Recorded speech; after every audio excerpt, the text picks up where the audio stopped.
ఈ west Godavari, east Godavari ఇవన్నీ మనం ఇంతలా కల్చర్ చేసి గవర్నమెంట్కి ఆదాయం ఇచ్చేలా మేము రైతులందరూ చేస్తున్నాం కాబట్టి అండి, గవర్నమెంట్ కూడా మమ్మల్ని మా అందరి మీద కొంచెం కేర్ తీసుకునండి.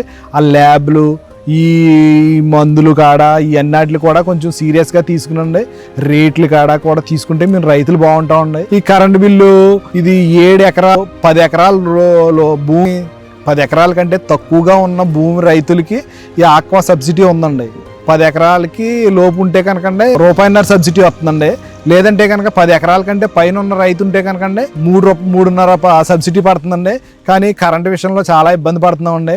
ఎవ్రీ ఇయర్ కూడానండి మనకి ఏంటంటే ఓవర్లోడ్ అనండి ఇవన్నీ కూడా వేసేస్తున్నాను గవర్నమెంట్ కొంచెం మనకి ఇబ్బందిగానే ఉందండి. అది ఓవర్లోడ్ అన్నది ఏంటంటేనండి, మనం సంవత్సరానికి మేము చేసేది కల్చర్ ఇంచుమించు 4 నెలలు చేస్తామండి. ఇంచుమించు ఒక 8 నెలల కల్చర్ చేయట్లేదండి. ఈ 8 నెలల పరిగణలోకి తీసుకోవట్లేదండి.